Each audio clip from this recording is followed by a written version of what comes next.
Hi, and welcome to the Tuesday edition of the Snews, the latest edition of the wake-up call for your website here at longhornstation.com with Ahmad Brooks.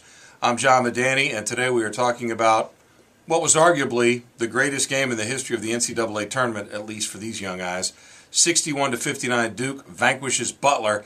David does not beat Goliath. Or did David win after all? A lot of directions we could go here. There are a lot of directions, and I think you got to look at it from the entire tournament standpoint. The mere fact that there were 2 5 seeds playing for an opportunity to go to a national championship.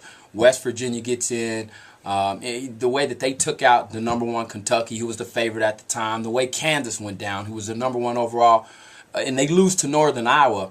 John, I got to say, and I think David did win here. The mere fact that there was a mid-major with the opportunity to win a national championship, isn't that what people in football argue for? Now, you brought up an outstanding point during our show, which runs from 6 to 9 a.m., and if you missed it, you need to come join us. We're here Monday to Friday.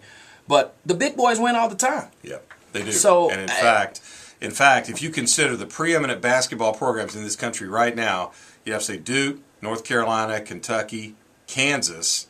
Who am I leaving out? I guess UConn. You'd have to say Jim Calhoun's team. Oh, most definitely. And even if you don't find them to be preeminent, those 5 programs, despite what we saw last night, those 5 programs have won 12 of the last 20. Wow. NCAA championships. You got to go back to UNLV in 1990 to find a team that wasn't from a big conference, a BCS conference, to actually win the crown. It could have happened last night, but it didn't. So David still has not won that game. And, that's the real problem here as we start to wring our hands over 96 teams. You have to believe that the NCAA power brokers look at this thing and said, look, we're not going to impact the outcome of the NCAA tournament by throwing 32 more teams into the fire because the bigs are always going to win, so we might as well get paid along the way. 32 teams, let's go, add them to the fire. That's just the way business works. And I'm not in favor of it, and I know how you feel about it, but I will say this, I get the point. And if you're losing money on the NIT tournament, which they are, trust me, and you can earn more money by adding those teams to the tournament, well, I guess it makes sense. But the one point from that game last night is you gotta talk about the moxie of Butler. They didn't back down from anybody they played this year, and I think this is why David won. Because Butler took it to Duke last night. They took it to everybody they played this year without intimidation, without uncertainty, without fear. And I love watching that as any competitor, true competitor. You love to see people elevate their game and elevate when the stage is as big as it was. Those young men deserve a lot of credit. They returned some of the core of their team.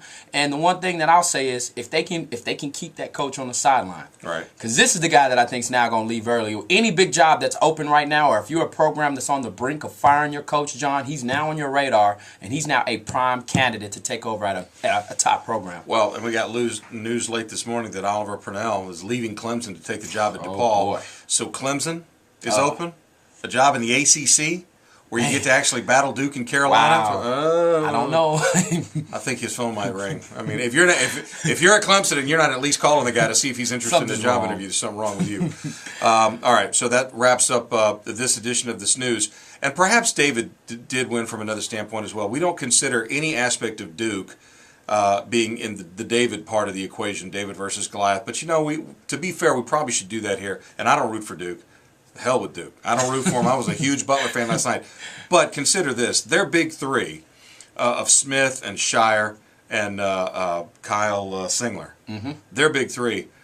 They led them to a championship. There's a good chance none of those guys are going to do anything in the NBA. So from that aspect, they really are David's 2. It's just that Duke on the front of the uniform, we rule them out of that. But that's true. It was a great night for the have-nots and a great night for basketball here in America. Ahmad Brooks, I'm Jon Madani, David Anderson, Ray the Intern, Ellie Price.